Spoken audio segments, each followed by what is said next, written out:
As far as golf is concerned, from this island, a very special, singular talent.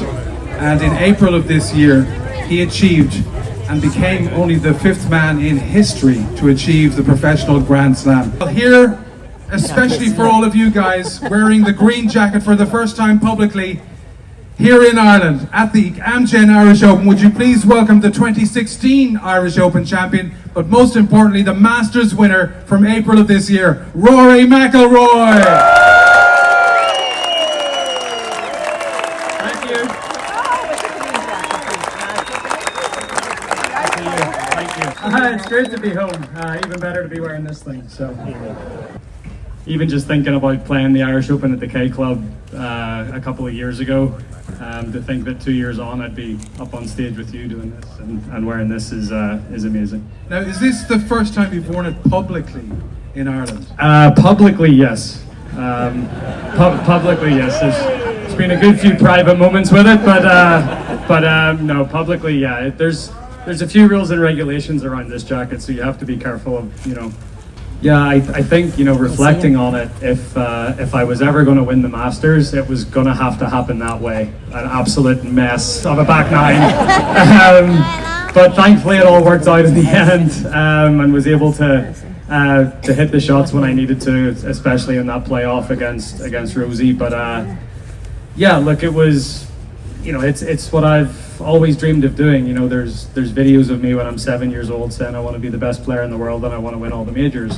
What happened in April was basically all of my dreams coming true. And I'd been very lucky to have a lot of my dreams come true, and this was the final one. And it certainly lived up to expectations. So, and I just think that Harry is my oldest friend. I met Harry on the putting green at Hollywood Golf Club when I was 7 years old, and to be able to do that with him, and I guess and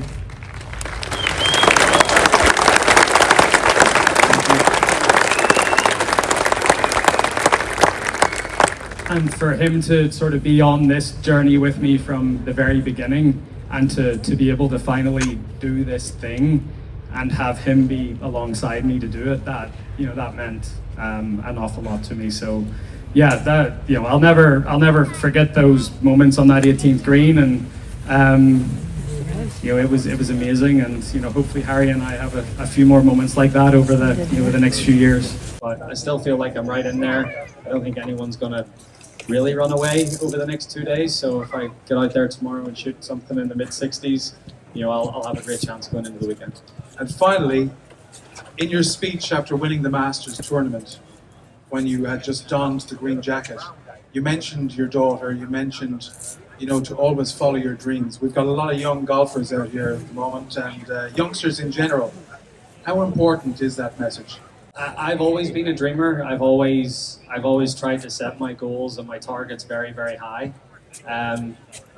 And it took me 17 years to achieve this goal. Right? I played my first Masters 17 years ago, and I dreamed of winning this green jacket, and I'd come close, but I never let that deter me. I never let that get me down. I always tried to be resilient and bounce back and think positively. And I think if there's a message in my win, I think it's that you should never give up, and if you believe strongly enough about something, you should follow your dreams. And I came from Hollywood, County Down, and a town of 12,000 people.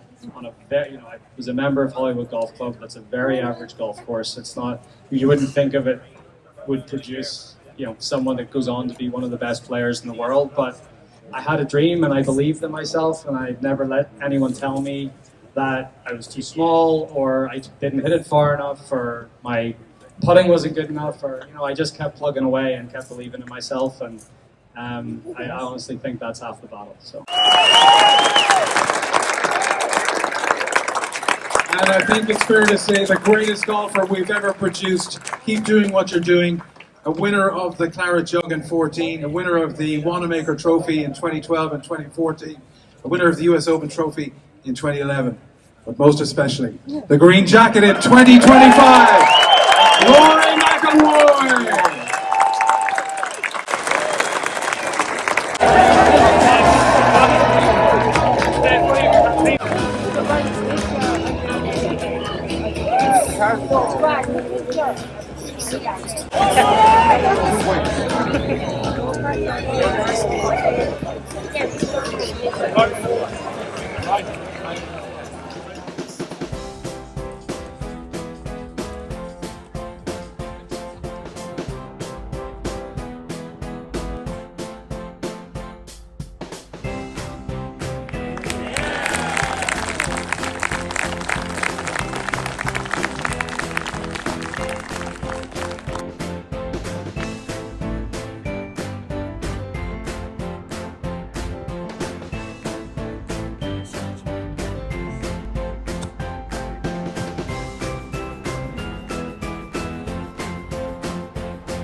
so he'd be